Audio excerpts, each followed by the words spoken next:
Okay, so hello everyone. My name is Bernhard Frank. I'm a customer engineer here in the Fast Track team, and today with me is Jaromir. Jaromir, some words for yourself. I know you for quite some time now, but maybe it's good for you to introduce yourself. Okay, my name is Jaromir. I'm based in Czech Republic in Prague. I used to be custom engineer too. It's Mhm. it's 1.5 years. So it was my job for 9.5 years in Microsoft, and now I'm with Dell. Mhm. I work as a senior principal engineering technologist for Azure Stack HCI, and I'm privileged here to be so we can, I can show you around my Yeah, lab. So I do yeah, have some you. hardware toys. That would be awesome. Yeah, that's cool. I mean, you've been famous for your lab, all right? And maybe not everyone knows this. Hard to believe, but there still might be some people out there. And today we got an interesting one. I think we don't see too many videos on this, and I think it should be part of every Azure Stack HCI implementation or every hyper-converged implementation using Windows Server, Hyper-V, and storage spaces direct. Anyway, what is it? It's Vmfleet. In short, you have a GitHub repository with your lab contents. So it's a public one, so everyone could find it entering MSLab. Right. Okay. Exactly. In the browser, if you type MSLab, it's the first link, Hmm. and if you scroll down, as you can see, it's a little bit complicated for a lot of people, right? Hmm. So there are some scripts, there are some, what is it? It's a GitHub. It's new for many people, Hmm.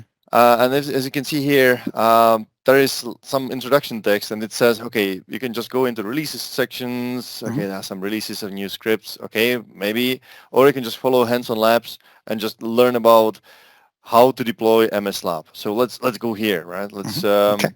let me just move this screen a little bit. And I And think here you can see you sorted it the way that you have created special scenarios for different kinds of things to look at, right? Or different kinds of proof of concepts to make, right? exactly, right? But there are some two guides. One Hmm. is admin guides where you learn how to set up the infrastructure, right? Because you need to learn how to set up the virtual machines or how Hmm. to set up physical machines. So this is how to set up virtual machines with Hmm. MSLab. Hmm. You can even set up the physical machines. And this is something I will show you today.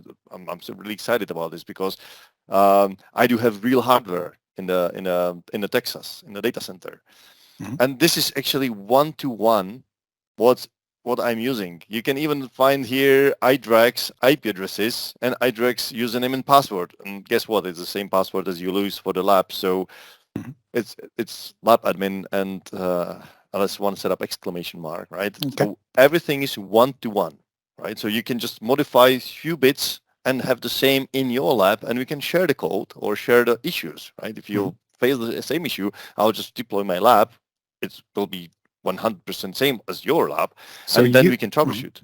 So you are using this for real customer workshops or deployments, showcases, or what? Yes, Okay. I'm usually showing this, and if the customers wants to do a POC, they can either deploy physical machines and join them to their Active Directory, or you can just set up the Windows 10 machine, your Mhm. laptop, for example, with Hyper-V, so where you will have your MS Lab, where you have domain controller, where you Mhm. have Windows Admin Center Gateway, and Microsoft Deployment Toolkit. And this Mhm. Microsoft Deployment Toolkit is then used to deploy physical machines. It can be like this, or it can be like this. This is my lab, actually. So I do have um, one physical Okay. server for MS Lab, and this is where we are connected now. You can see all of the virtual machines I do have here, right? Mhm. So this is MS Lab, actually. And Okay, cool. one lab is connected to physical switches and physical Mhm. servers. Yeah, sometimes, having all virtualized is fine, but sometimes you need to, leave the virtual bubble in order to play with the physical stuff, in to come closer to real life deployments, right? Right. Okay, so that's even if you don't use MS Labs, right? But you're trying to automate things. I think your repository would be a good one to reverse engineer to see how some things can be done, right? Um, Exactly. mm, Exactly. okay.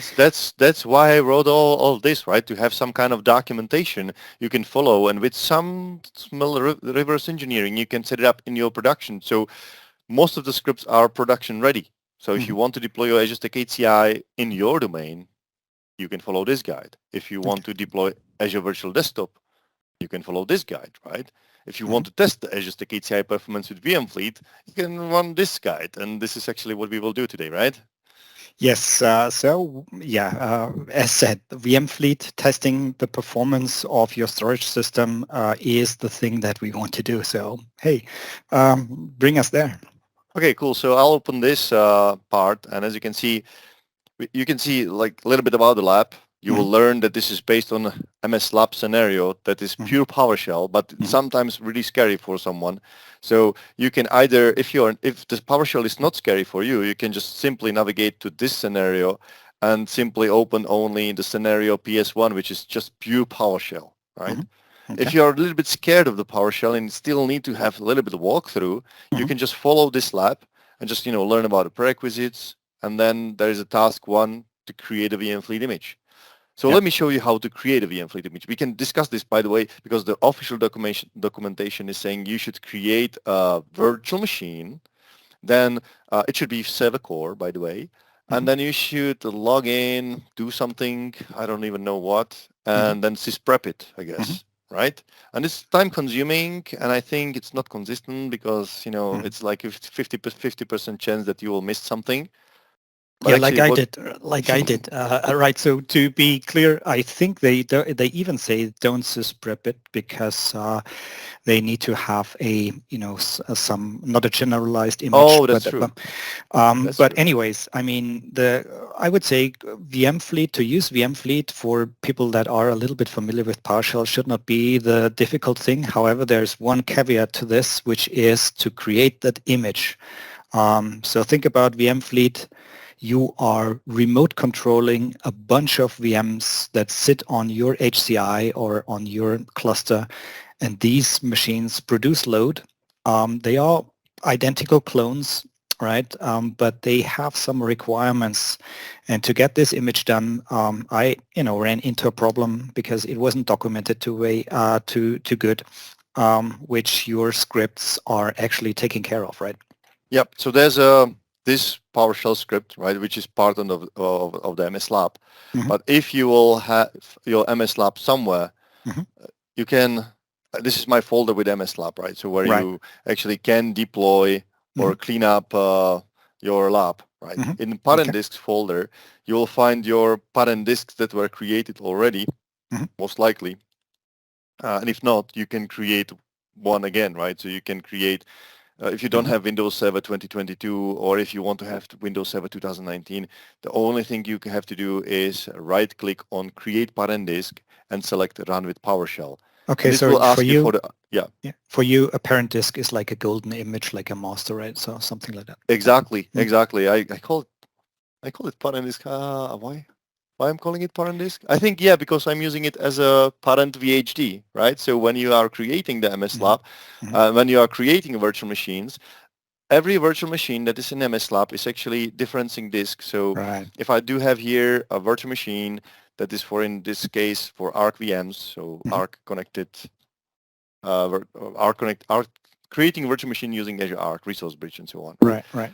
So the operating system drive is actually differencing disk. So there's a parent disk. See, so it's pointing you to the parent disk. So this one is using Azure Stack HCI version 21H2, and it's using differencing disk. So the lab is actually smaller, right? So that's why I'm calling it parent disks. Makes sense. Okay, so what about the Vmfleet stuff? You were about to create another image. Okay. If you already have VHDs that are, by the way, created with MSLab, or you can create one with this create parent disk, then the only thing you have to do is create Vmfleet disk, right? So we do have a script here too. So let me just run it with a PowerShell. I'll just right-click, run it with a PowerShell. It will automatically elevate. And then it will ask you, hey, can you provide me VHD? By the way, you should use Windows Server Core that was created with create parent disk. So I'm trying to use or do everything like a self-explaining, right? So let me just navigate to this folder where we were located. I think it was Hybrid Jumpstart 2, parent disks, core. Okay, let's open this. Then please provide password that will be injected as an administrator password into the VHD. Mhm. Typical Microsoft password. Mhm. With like this. Okay, and then it's doing the image. Mhm. What it's actually doing, it will mount the VHD, it will generate the answer file, Mhm. and then Okay. close the image. Yeah, So so that brings me to the point, where my deployment, when I was not using Jaromir's tool, it was like I was creating the image by myself, right? And I sysprepped it, I logged on again, used the admin account, and then I was shutting it down. And, usually for Vmfleet, it requires a operating system that does an auto log on. So getting a logon prompt is not good for Vmfleet to work because it will launch, it will launch a run script, but only if you have been logging on to that box. So, and you would not be able to remote control the virtual machines unless you log on to those. And this is not too well documented. I think it should be taken care of by someone, but actually Jaromir did it because you did, I think, the unattend file with, what did you say, with the autologon section, right? yes. So, okay. Yeah, it's in a script, right? So if you'll open this script, it's Mm-hmm. completely transparent. By the way, this is what I did just on the screenshots, right? So you run it, you will be asked for the image, and then you will provide this password, and here you go. Here you have your fleet image, right, as an output. Mm-hmm. And if you want to see what is actually happening, you can just open up the create Vmfleet disk in the notepad, for example, here. Right. And it's asking you for the VHD and mounting the VHD will create some directories, as you can see. Mm-hmm. And the users administrator will, this folder has to exist, by the way. So Right. otherwise it will not work also. And then you need to inject this answer file. So there's autologon here, as you mentioned. And there's a password for admin password that you provide as a variable. That's it. So the source VHDX file you're giving to your tool, to that script, is a sysprepped one, and the outcome will be the fleet image, which will be sort of specialized that it does an auto log on. It's And double quoted sysprep, but yeah. because you never sysprep it, right? Because this create parent disk or the scripts that are creating MSLab are using convert Windows image. Convert Windows image is a tool that will convert Vim file to the VHD. Yep. And then there's just a wrapper, so you will not have to type the PowerShell, right? So it will assume that you want to generate a generation 2 virtual machine, that you want to use a dynamic VHDX, and so on and so forth. Right. Okay, so cool. Here we go. Now we do have the image that works. What comes next? So what's next? I don't know. Let's see. I need to configure Vmfleet prerequisites.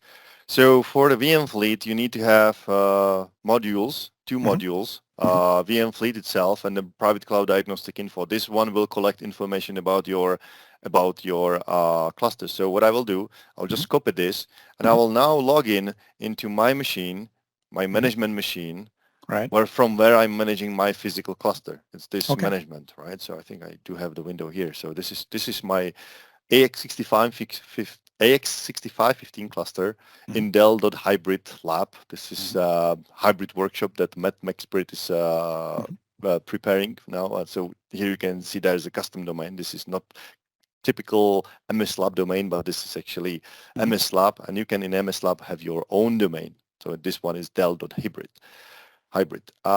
Anyway, so we do have this PowerShell script, so I can just paste it. I usually use just a right click to paste these PowerShell scripts. It's easier than running it in ISE. The reason is that if you run it in ISE, you don't see where the script actually is. You run entire portion of the script and then you wait for the output. Here you can see that I'm now installing a module called Vmfleet, and the next step will be installing the module Private Cloud Diagnostic Info. right? And that's sort of new, right? Because I experienced that from the old days of Vmfleet, you would have to download some tools and prepare it manually, sort of, right? And Yeah. now the team has, published the version 2.0, I think, which is exactly this module, and makes things a little bit easier. We'll just see in a second, right? Now you Yeah, do have the module there. What's next? so the next Ah, thing is that you need to provide your cluster name. So mhm, this is Azure Stack HCI cluster, assuming that you are running it with the within the MSLab. You can even in the virtual machines run right. all of this, right? It will Mhm, show poor performance, but let's see. Okay, let me just copy all of this. Uh, it doesn't make sense. The cluster name has to be different. So what I right. will do now is that I'll open here a PowerShell ISE and I Mhm, will paste this script into the PowerShell ISE and I will modify it slightly. So my cluster name is mhm, AX6515 cluster, as you can see on the left. yep, Then the volume size can be 2 terabytes. Why not, mhm, right? And then you can decide if you want to configure these volumes as a thin volumes, so you can comment this section out or just mhm, leave it.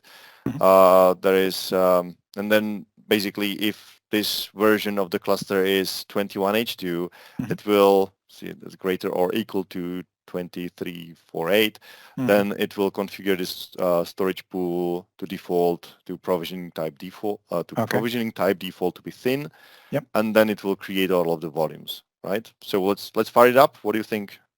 Yes, of It will course. work. And just to note for the people that are completely new to Vmfleet, basically, you would get a few cluster shared volumes, right? So one is called collect, which is sort of the base cluster shared volume that is being used for the Vmfleet stuff, right? So it contains, I think, the image or maybe the scripts. And also some tools to produce the load testing and these kind of things. So the controller functionality is placed into the collect cluster shared volume.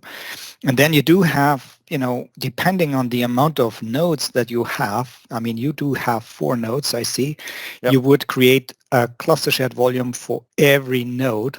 Um, and I think that comes from the old days where, the best practice was to generate a cluster shared volume for every node and make the node the individual owner to this one so that you get a better view on the... It's a still best practice, right? Yep. Because the way the cluster shared volume works is that it will, and especially the cluster shared volume on a storage spaces, right? Mm-hmm. It will redirect all of the traffic to the owner, right? So to distribute the load, because all of the read operations are served locally, right? Mm-hmm. So from the local nodes and the local disks, right? So it will not go remote. So to have all of these IOPS, you need to have four volumes, right? Because if you would Yep. do 100% reads, the maximum performance out of the one volume will be the performance of the one node. So if you have 4 nodes, to achieve total performance, you need to have 4 volumes because you need to utilize all other physical disks, right? Mm-hmm. That's how the CSV works. The cluster shared volume will just redirect it to the owner, and the way the storage spaces works, that it will not go over the network to the remote disk if the information is locally available. Mm-hmm. Which is good. I mean, and sort of, but it's sort of Hyper-V and storage spaces direct knowledge that you need to have, though, right? And also for the virtual machines, now we have only created the cluster shared volumes, but the virtual machines that are producing that load that also are being executed by the owning node, right? So the node that is owning the cluster shared volume is also the one that is running the virtual machines then, right? So we do see some virtual machines being shifted around or created. Some times ago, I did a deep dive into the cluster shared volume. Mm. It's already 5 years, by the way. Anyway, in here, what you can do in MSLab, you can create 3 different clusters, right? Mm-hmm. One is shared storage spaces, one is storage spaces direct, and one is storage area networks. So it's a simulation, right? This one is using shared disks. This one is also using shared disks, and this one is Mm-hmm. storage spaces direct, right? And it will, show you how it looks like, what is the volume state Right. on each of the clusters, and then I'm trying to explain here how it looks like, what is the IO flow when you have storage area network, right? So Mm-hmm. if you have storage area network, then you are accessing the physical volume directly on NTFS. On REFS, however, Mm-hmm. is everything redirected. Right. And in the PowerShell, what you will see, and yada yada. So this is actually the reason. So I think we should go back, because this will be probably the topic for another video, I guess. Yeah. But it's good to know that you'll have it there. I mean, you've been playing with that technology for quite a while now, so it's good. Okay, so now we do have a cluster shared volume for every node. So what's next? So we have for one cluster shared volume for every node, and then we have the volume called collect. We can validate this in the failover cluster manager, which is the fastest way again, I guess. So here you go, all of these disks, and then collect. The same is visible in here in volumes. So in an inventory, we will be able to see all of these 1, 2, 3, 4 volumes plus the collect volume. Okay. So the next step, the next step will be, so this is expected result, as you can see, 1 to 1. We do have all of these volumes. That's nice. And now we will need to use the Vmfleet image. Okay, so let's copy the code again. And then, I think we are good to just paste the code itself into the PowerShell. Paste. It will ask me for the VHD. And I already have it in my virtual machine. Normally, if you would not have it here, you would just go into the Explorer, and copy it from your host from here, just copy and then paste it over, right? I do have it already here. I did all my work before, so I'll just select it and open. The next thing what the script will do is it will copy the VHD to the collect folder, right? So it will copy this VHD into your cluster, into the cluster storage, into the collect folder. So we will have it there. Let me just validate it. 6515 cluster, and then cluster storage, and we should have it here. Okay. See? Next step, what's there? We are copying the modules, right? So we will copy Vmfleet itself as a module to each of the machine, right? So we will create a session to the nodes, and to each session we will just copy the modules. Okay. Okay, so next step. Deploy Vmfleet and measure the performance. Okay, that's easy. So again, we have here a cluster name, so let me just put it into the PowerShell ISC, not this one, into here. So there's my PowerShell ISC. I'll just paste it. So what we will do, okay, so VHD name is the VHD path that we selected. That's fine. Cluster name, we can comment it out. We already have it because it's the same PowerShell window. Admin username. So this one and this one is here because there are some issues, not issues.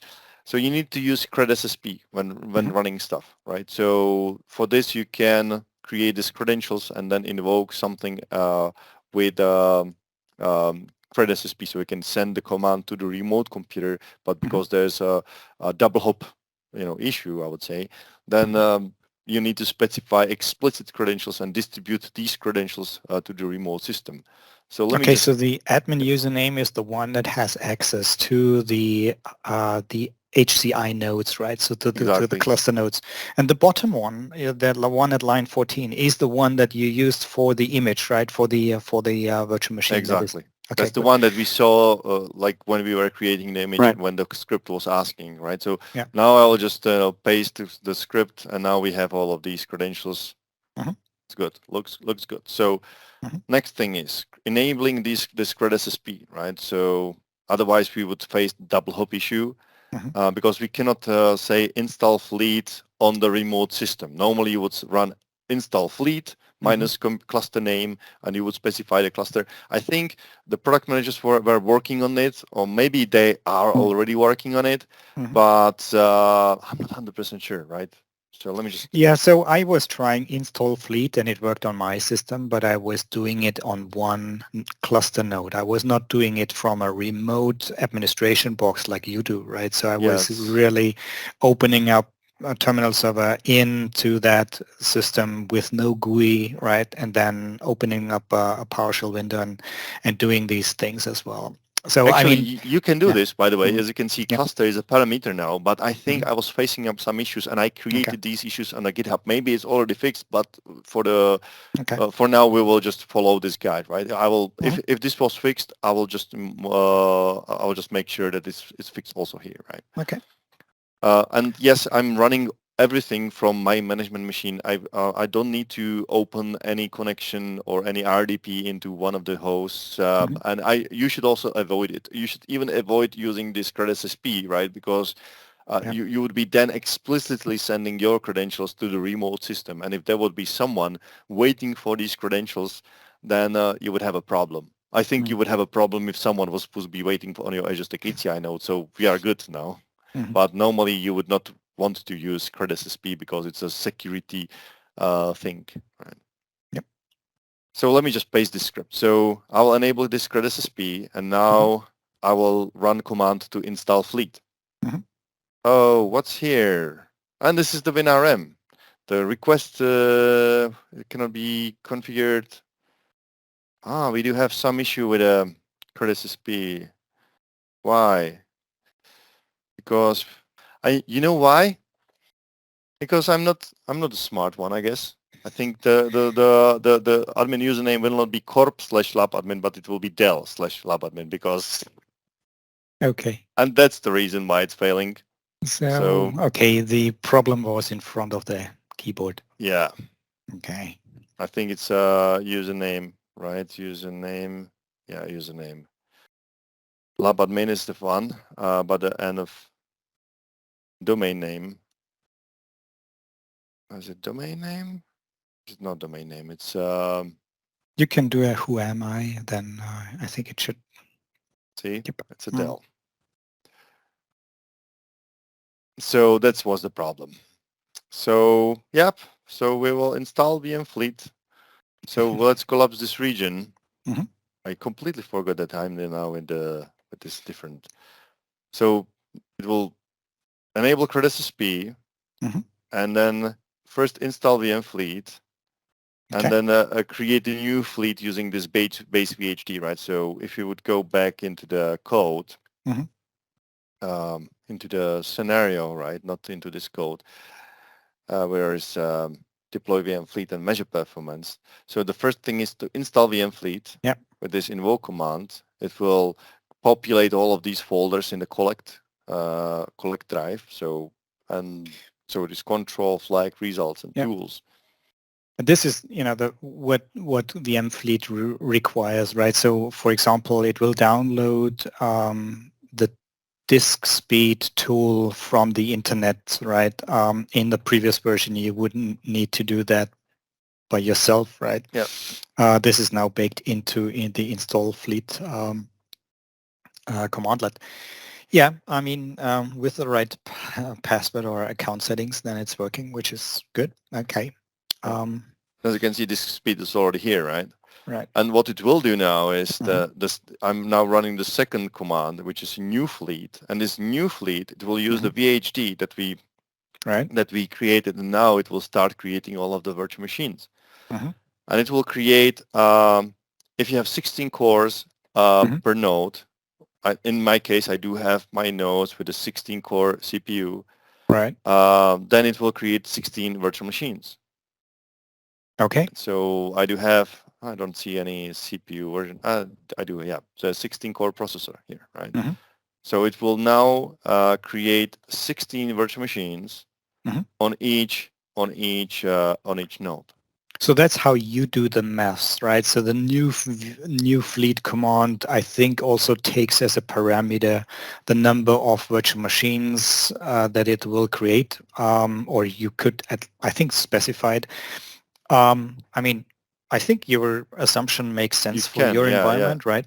But it's the VMs. I think the number of VMs it is, but yeah, it's you can play with this, right? And try to get it optimized for your system. That's integer. I guess this is VMs, and this is integer. So I guess this is number of the VMs, right? Yep. But you don't have to specify it, because the way you would now use the Vmfleet is that you want to create all of those virtual machines just by the default, and then you want to measure core fleet performance, right? So the next step would be after you install everything and create this fleet from this base VHD that we created, is that after this will be done, you will see your virtual machines in a failover cluster manager or in the Windows Admin Center.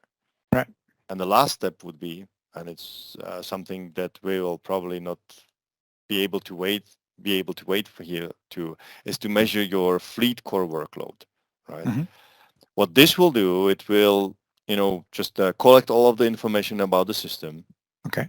So you can go back into what was the power management settings, what was the network adapters used. So it collects all of the information, right? So and it's pretty useful, right? Because you can always just look into this folder or file, multiple files, and you can see what was the version of the BIOS, right? What was the firmware settings? So what was firmware version? So I mentioned, that, or I realized that, due to the EU regulation for saving power in order to, to be more green, the server systems are delivered with not the optimal setting for hypervisors, right? So you don't set in the BIOS usually, I think, the maximum performance for the CPU, or at least that's what, different people are saying to me, so that even if you would buy an HCI system, then sometimes we can validate it, right? So I can just navigate into the iDRAC. So let me just go into the Windows Admin Center.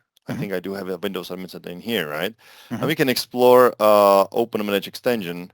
So if I go into the OpenManage extension and go into the iDRAC, then in the iDRAC, I'm able to see that I can go in here in the iDRAC and the node number 1, and here is the address. And in the address, I can just, click on it, and I'll be redirected into my iDRAC. So I can, super secret password, right? You don't need to show it here, but as long yes, as we don't have access to your environment. Exactly, it's internal app, and I just wanted to show you that all of these passwords are transparent, because everything, this password is already in hands-on labs, right? If you go in the hands-on lab, which is talking about my deploying. Oh, come on. Really? You do have issue with GitHub? Sometimes this happens. Okay. Sometimes, especially when you are recording videos, right? This happens when you are recording videos. There's a secret email you need to write in order to get these fancy behavior. No, no worries. So let me just try to navigate into the LGOS GitHub. Okay, that's better now. We do have hands-on labs. And in the hands-on labs, there is admin guide to deploy physical service with MSLab. Right. And here is something like, deploy MDT server, configure service to boot from correct NIC. So this is something I have to do manually, right? It's just to select which NIC to boot from in the iDRAC. But I think here you can see that, my iDRAC IP address is, and I'm saying with this password and with this username to boot from Pixie. So configure Pixie for next reboot. So I just send the command to next time on the next reboot, just go to Pixie. There'll be task sequence waiting for you, right? Yeah, that's cool. I mean, remote controlling the hardware through iDRAC. Yeah, sounds fun. Okay, so what does the CPU settings say then? Can you dig that out? I mean, so let's go. Yeah, how would we find it? So it will not be in the. It will be probably in the configuration, right? It will be in power management, maybe. Maybe power management, yes, or the CPU settings for the host or for the host hardware. But Redfish, however, no, it will be power management probably. Power management, and I would say power cap. There's no power cap. Power configuration, redundant. I don't see any power.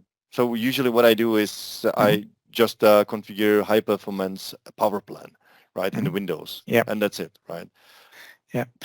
Can you do me one favor? I mean, let's just give it a try. Go to system settings. System setting. Yeah, in the middle. I think, yeah, or like. Yeah, here in the system Mhm, settings. Yeah, I see it and now. then maybe hardware settings. Anything regarding CPU? Cooling, SSD thresholds, first boot device. No, I don't see No, that. okay. Maybe let's try performance here in the system. Mhm. But this is more or less like monitoring performance. Yeah. Okay. As I said, I was not configuring it usually. What is the performance profile? No. In the iDRAC, I didn't need to, I guess, and always the performance was good. So I guess it's yeah. something that's Sometimes I different vendors do it differently. I've seen that with other vendors where it was explicitly in the docs of setting up HCI regarding the CPU setting, put it to maximum for better performance. Nevertheless, I mean, if you first processor settings, see, so maybe there will be something here. Yep. Number of CCDs. I saw it. Gone TDP. Maximum TDP. No, I don't know. Okay.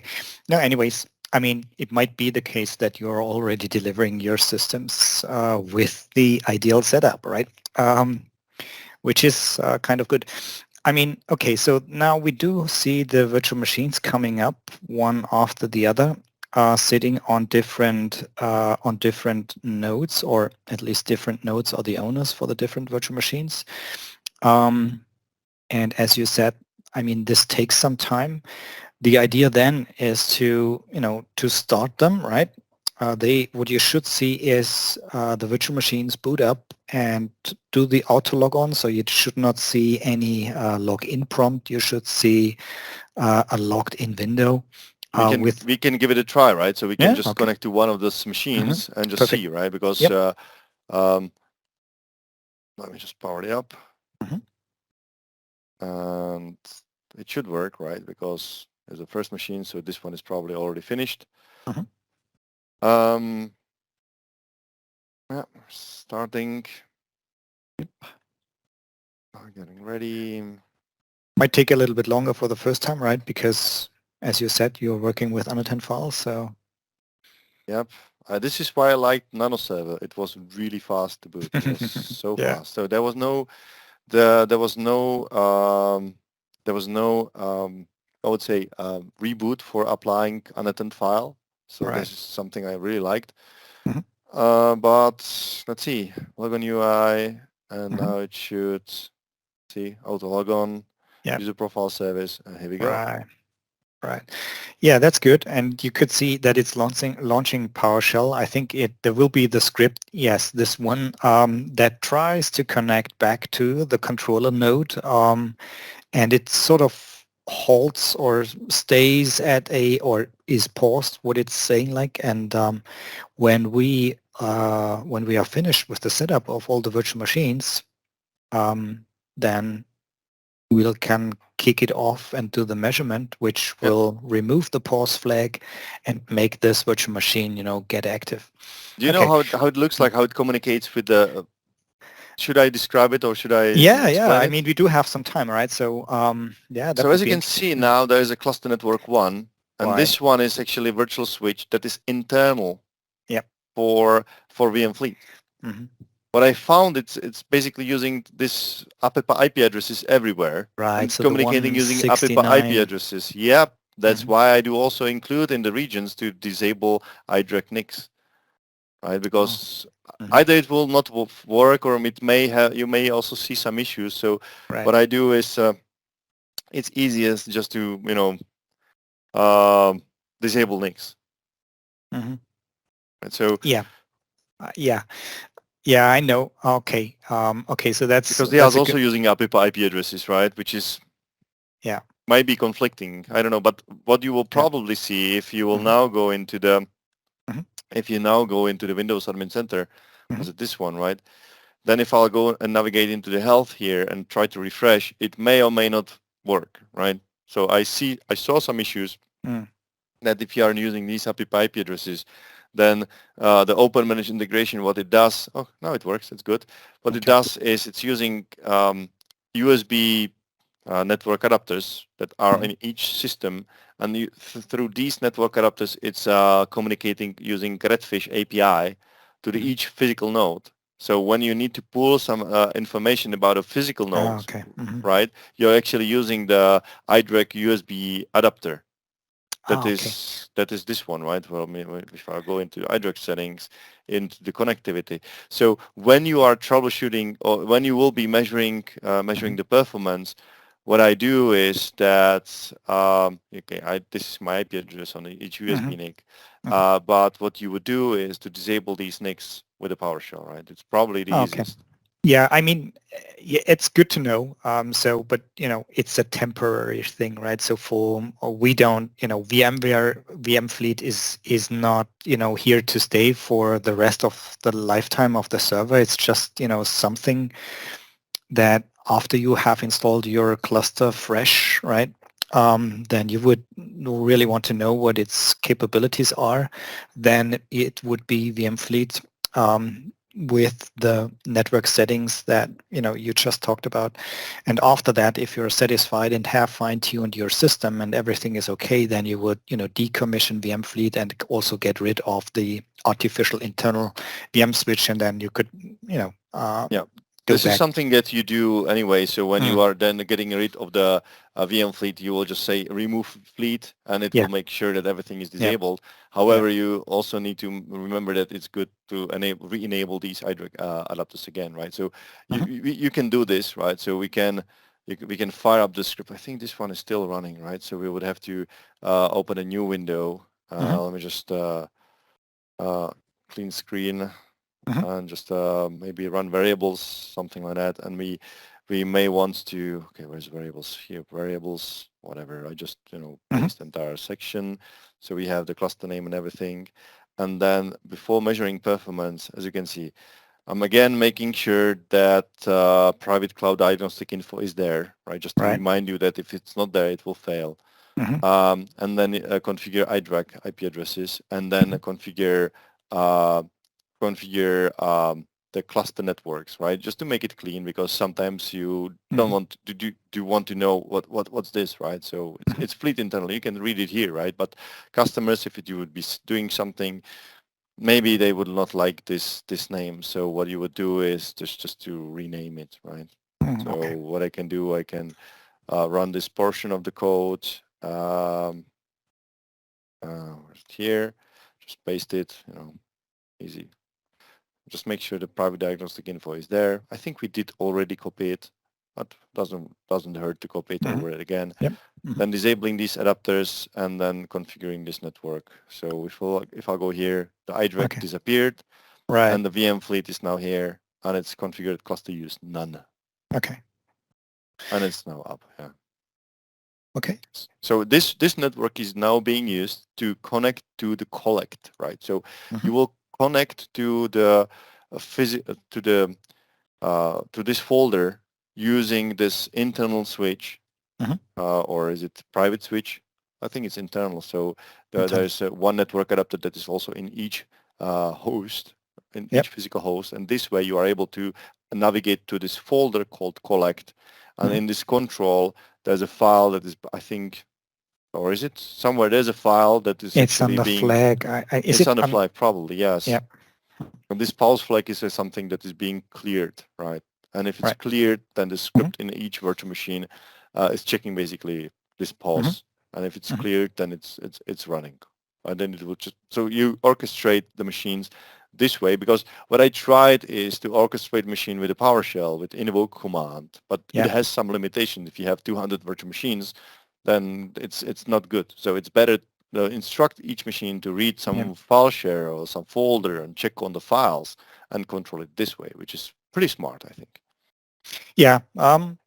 I think there was reasoning behind how it's done, right? So, and as you said, I mean, if you done any PowerShell remoting with parallel jobs because of being faster, then you'll know where the different difficulties are, right? So PowerShell remoting on different threads sometimes is a challenge itself, or at least that I think. So this one is still running. What we can discuss is we can discuss the results, right? Okay. because we do have the results. If you'll navigate into the, I do have, where did I, so many windows. Yep. If you'll navigate in this guide, and if you just scroll down, Yep. oh, this is, sorry, this is booting from the Pixie again. So let me just go back into the hands-on lab where we do test the performance with Vmfleet. Right. This one. And here you can see that I think after you will deploy, you can see that, yeah, this is deploying the virtual machines, and there is a measure performance. And I talk here that you can open the file share, the collect, and there is a result TSV file, which is top separated value, and you can open this in Excel spreadsheet, right? You can just import the data, just create a table, for example. And I do also provide you a sample result, which is a text file that you can just simply, download or just, create in raw. If you just go into raw, you can see there are some values, so I can just, copy it. Maybe, I don't have an Excel here. But yeah, you can open it in Excel spreadsheet and just to browse what are the results, right? And then, okay. Yep. So there are, is that a sample test that is being done and then evaluated what the percentages are? Is it what it does? What I will do, I'll just open Excel again. I do have here in my desktop, and I'll just paste the values. And it should probably work the same, right? Yeah. And now I will insert the table with headers, and it's not top separated, so it will not work. So let me just save this on my browser here. Let me just the browser here, and then let's go into, you know what, on my machine I do already have some results. So let me just go into my machine. Let me just open up the network, OneDrive. I do have, I think in my OneDrive I do have on here, yeah, here I do have performance results. And I do have a text file here, and I did different, measurements. 2-node system, 2-node with secured core enabled, with BitLocker enabled, deduplication enabled. And by the way, these are also available in a GitHub, right? I made these available in a GitHub, so you can download it. But just to show you how you can open it in Excel, I will just use this 4-node Azure Stack HCI, and I will just right click and I think show more options and open it Excel, and this should work, right? Open with Excel, right? Okay.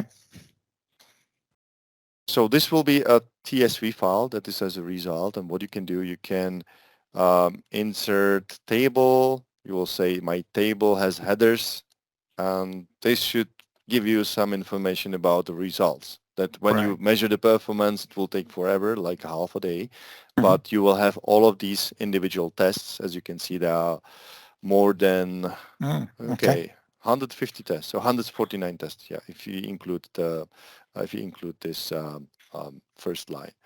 Okay. So if you go under the workload, these are the different tests. How long did it take in order to run the whole I think test? half a day. I think half a day. Okay.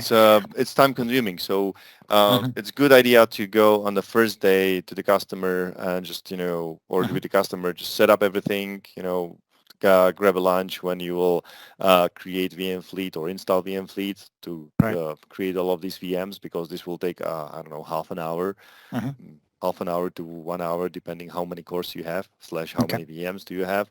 And then when you run this measure core fleet workload, it will generate all of these tests, right? And I'm a little bit amateur here, but what actually will happen, you have all of these tests. This is kind of understandable. You are trying to, have a write ratio 0 or just write 0. You will not write anything. The write ratio is 10% or 30%.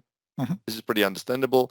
Then peak 4K read, I think what this one is doing is trying to get as many IOPS as possible, Mm-hmm. right? It will, and as you can see, Right. there's VM alignment. So Mm-hmm. this is actually trying to align the VMs to be on aligned with the owners. So Mm-hmm. each virtual machine will be sitting on the owner of the volume where the Yeah. virtual machine is running, Yep. or there's like a 70% are aligned and Oh. 30% are misaligned. And as you can see, there's a drop from the IOPS and also increase in the CPU.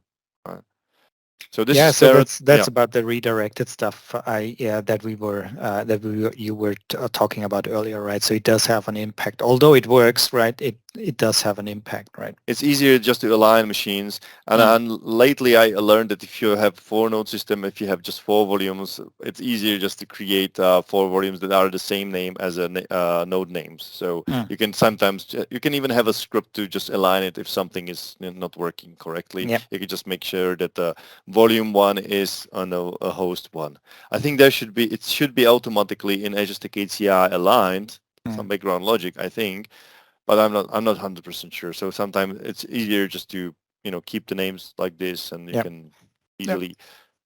easily easily align it. As you can see, there are so many more results, like what is average read milliseconds, average read IOPS, CSV read milliseconds, CSV write IOPS. So this is coming from different performance counters, I think, Mhm. or and there are some percentiles of what was the latency on Right. 99th percentile and 90 percentile, right? So Yeah, I mean, performance testing is an art for itself, I would say, right? So, but at least, some understanding about what is being offered or what your hardware is capable of should be done, right? Because and, if and you this is are, pretty good. Yes, yeah, this is pretty good. You have entire picture of your performance end to right, end, right? right. Yeah, I mean, because you might buy hardware SSDs that are not data center ready, like me did, right? And then you'll figure out, hey, the performance just sucks, right? Yeah. You may not see this, doing 1 or 2 virtual machines in a proof of concept environment, but here you would see that, right? Because you're trying to get, a full system or um, a system up and running with under load here, right? So I think it's a good practice, although you might need to learn a little bit more on what you can do. Okay, so let's have a look at the deployment. Might be if we have the chance to just kick it off, or what do you think? Let's see. Mhm. Is this one? Yeah, I think. And I think it will take forever. So I would Okay. like to show you one more thing in the Okay. results. And Hmm. maybe you didn't know about this. I also didn't know about that one. So Hmm. let's take a look into SQL, for example, because Hmm. maybe customers will be running SQL Server. Hmm. So here's a workload that we filtered it to. We Hmm. probably assume that everything will be aligned. So let's select 100% alignment. So we Hmm. will just filter all of these results. And Hmm. there is a QoS per VM. See? So Hmm. what I will do, I will just sort it smallest to largest. And Right. so to see something, some pattern, right? So what the Vmfleet will do, Hmm. it will just first test everything with no QoS Hmm. configured, right? So there is a QoS you can configure for each VHD, right? And then this Yeah. is more or less like a limit on a QoS. And as you can see, it will start with no QoS at all. You can Hmm. see what was the average CPU, how many IOPS we were able to achieve with this Right. test. So it was 100,000 IOPS, Hmm. as I can see. And now you are starting with, adding some QoS on every virtual machine, right? And Hmm. oh, was it? Yeah, probably looking on this now. This IOPS 100,000. Okay, and Hmm. then now we are increasing the IOPS a little bit for every virtual machine because what is happening with the SQL workload? It's not 4K. It's combination of different sizes of the I/O, so the pattern should look like you are doing SQL workload, right? Hmm.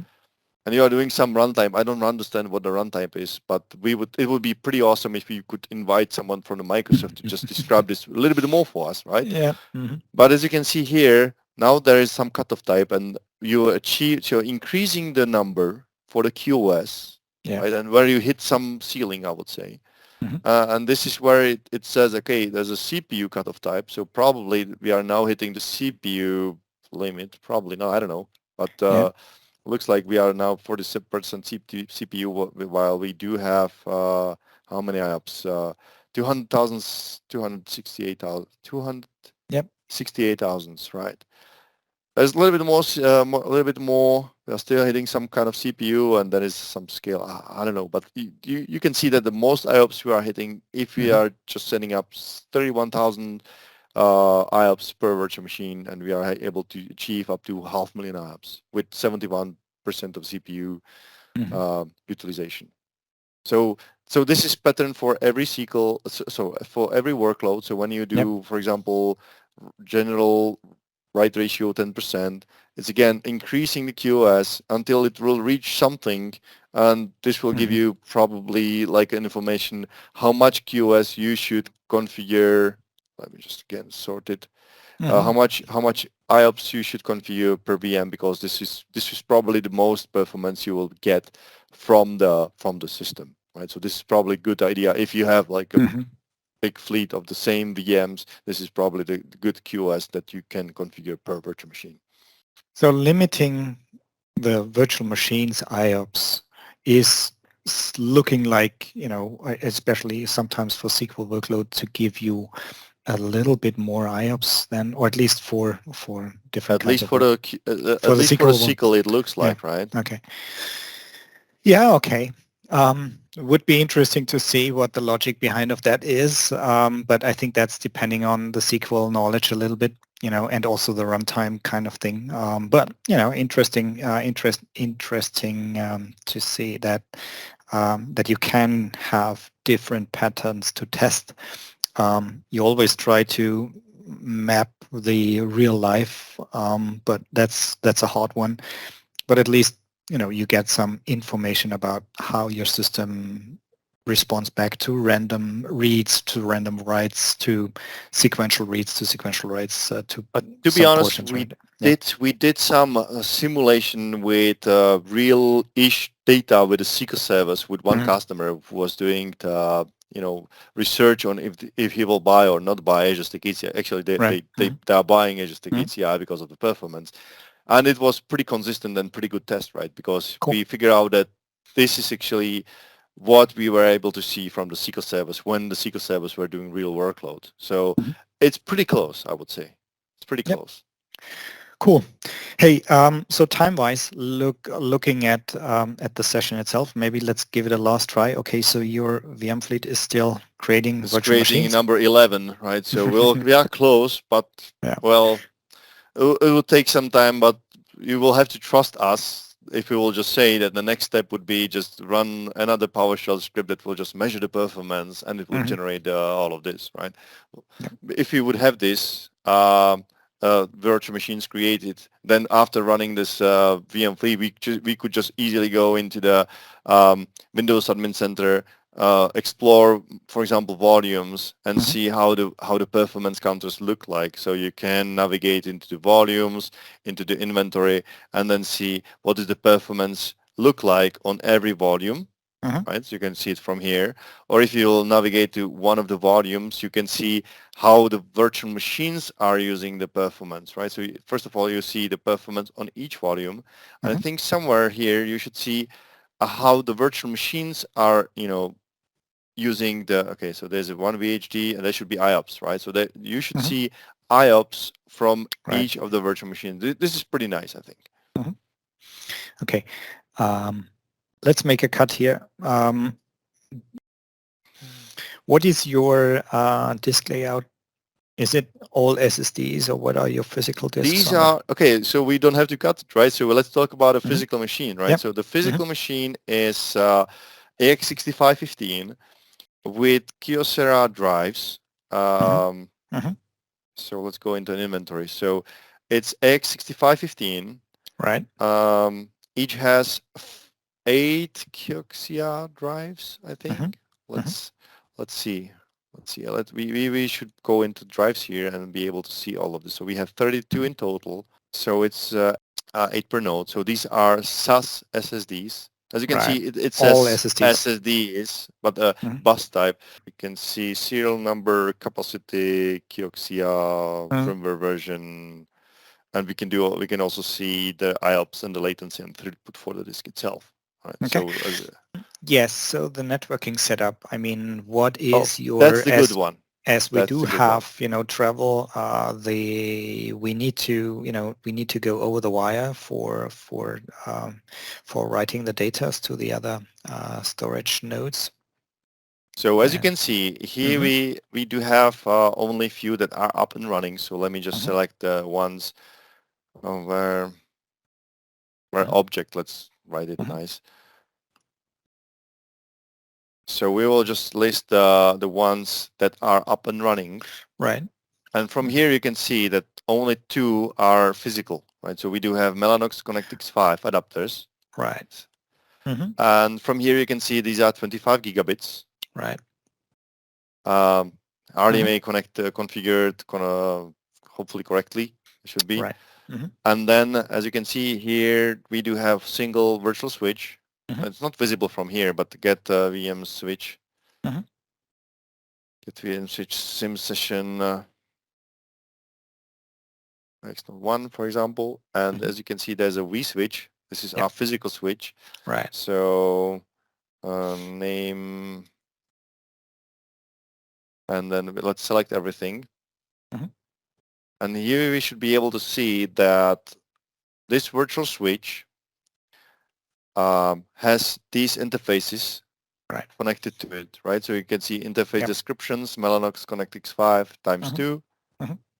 with all of these nice things like SRIOV is enabled, Right. IOV Right. enabled true, and it's actually working. So we do see functions, 254 functions available Okay. for the virtual machines.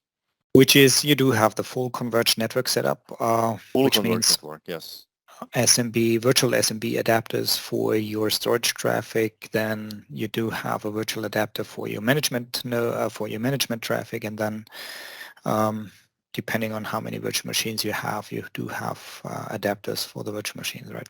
Yep. Okay, which is also kind of cool. I mean, lots of people do have, only 2 ports, but high potential ports at the back end of their server. So we are not only testing the SSDs, we are also testing the network in some way, right? Exactly. And as you can Uh, see here, this is how you would be confirm this is converged, right? Because this is connected yeah, to virtual switch, right. vSwitch, Mm-hmm. and we do have the management, and we do have SMB 01 and SMB 02. Mm-hmm. You also can get net adapter RDMA.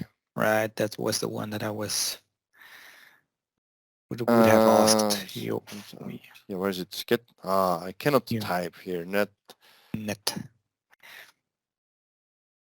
RDMA. Is it? Yeah. Mm-hmm. Yep. Again, sim session. This is what. And by the way, you can sim session say service. I think Mm-hmm. service is the variable. Okay. Oh, is it? Was it nodes? No. Let's grab Maybe that service, was right? on another session. Maybe I don't Yeah. know.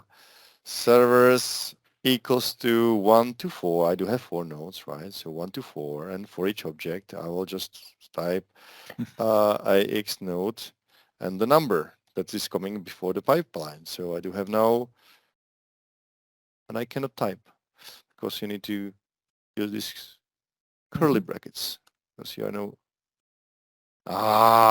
and you have to type for each object like this, or you can use just this, right? Percentage, right? Yeah. Mm-hmm. Percentage. So this is very useful because when you have more nodes in a cluster, like if you would have 40, Mm-hmm. okay, you Yeah. cannot have 40, you have 16 nodes, then your servers are populated really fast. So we do Mm-hmm. have 4 only. So let's do this.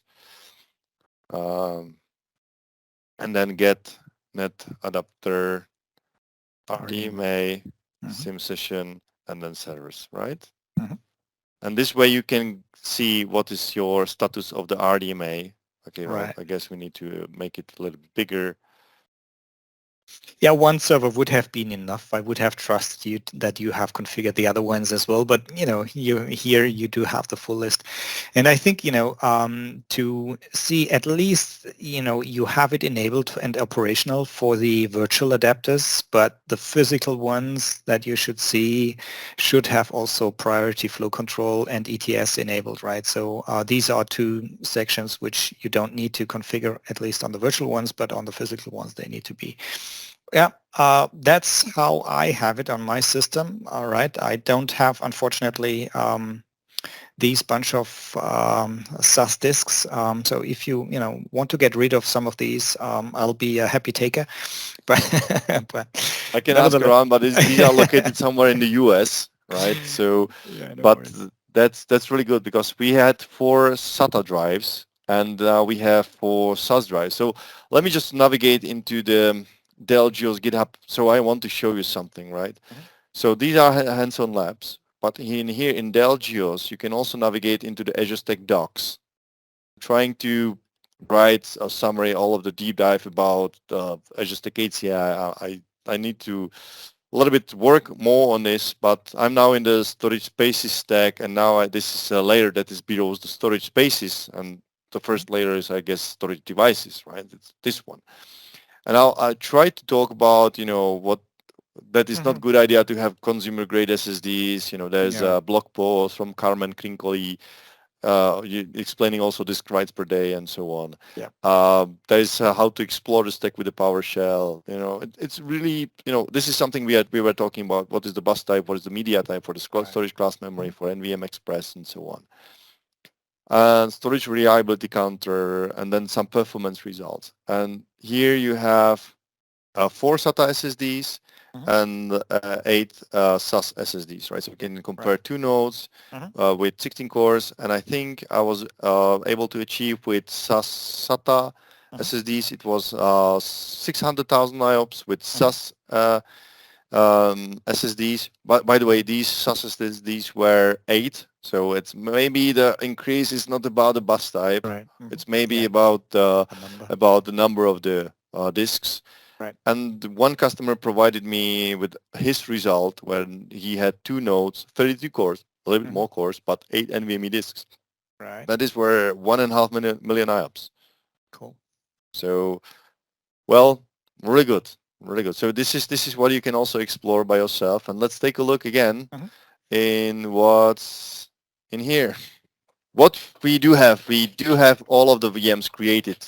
Vmfleet created all of the VMs. So now is the time to test the performance, right? So let me just double check, right? So we can again enable the CRED SSP because last time what we did, we disabled it.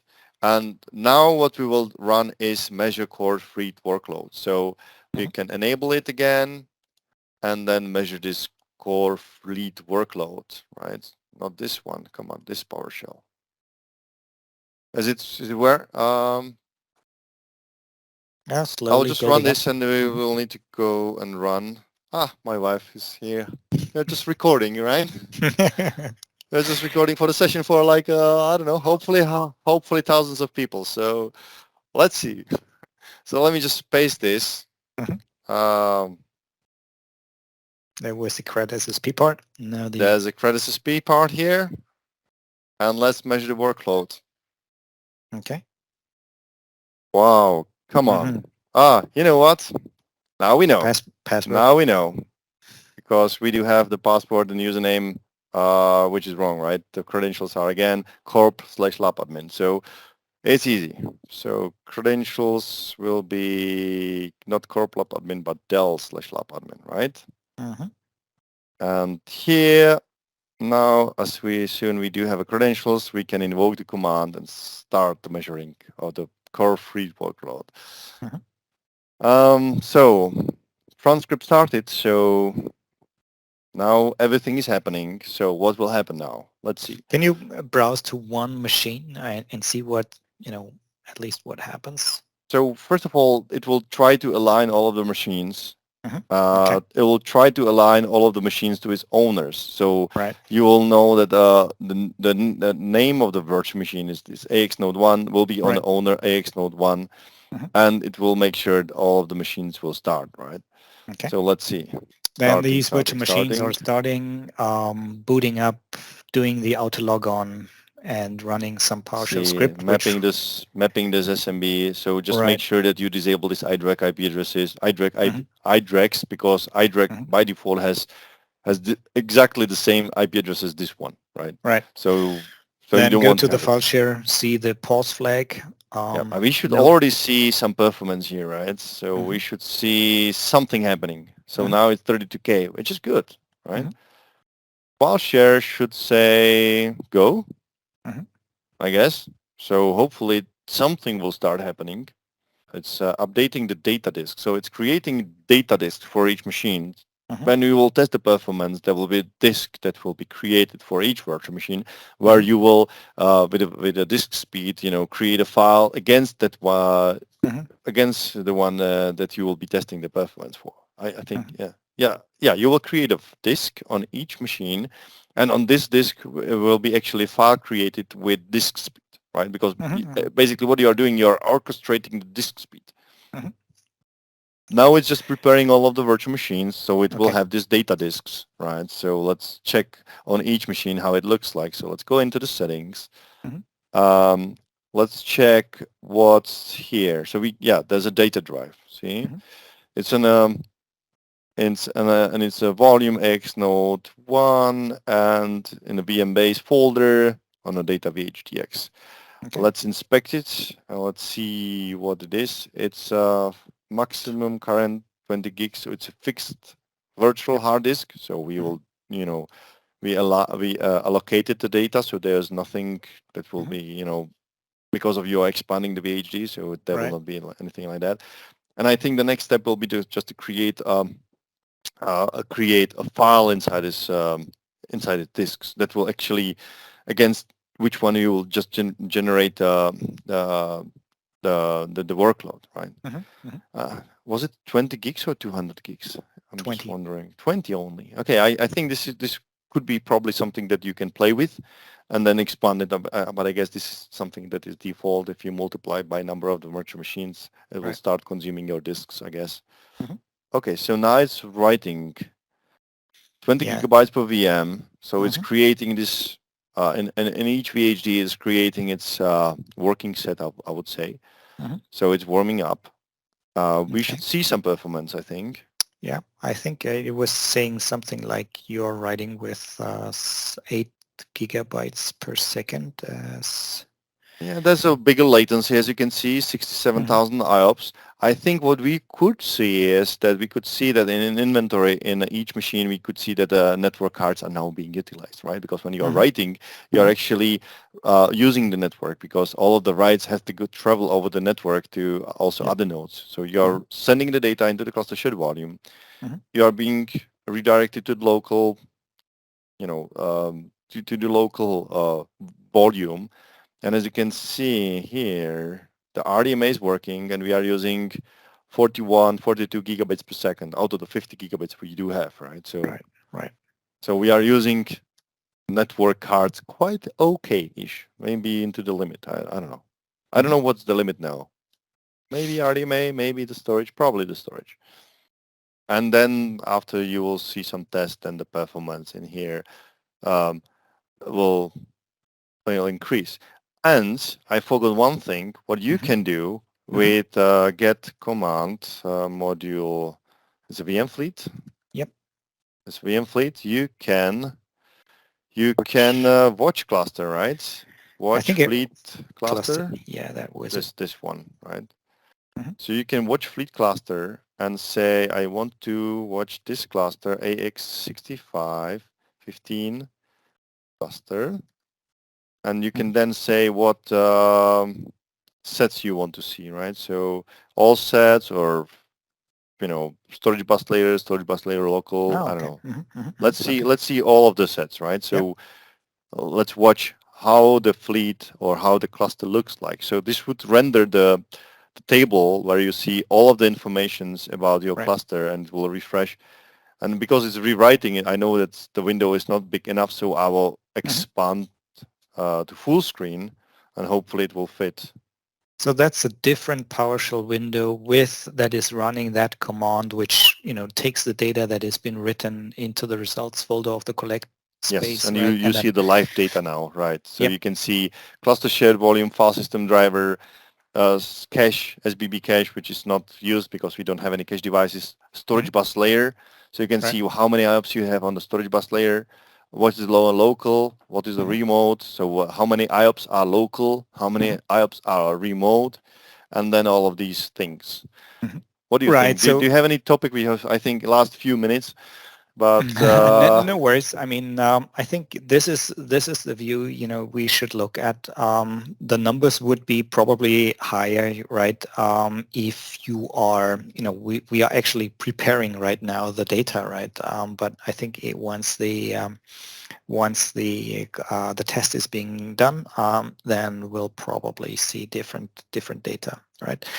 Nevertheless, I think that's a cool insight. I'll speed up some parts of that session. Okay. You can even leave my wife in the view, right? I'm not sure if the camera will be available, but it We'll was see. funny. Hey, Yeah. take care. Thanks for sharing. And have a good walk with your dogs. Okay. Take care. Bye bye. Yep. Have a nice one. Bye bye.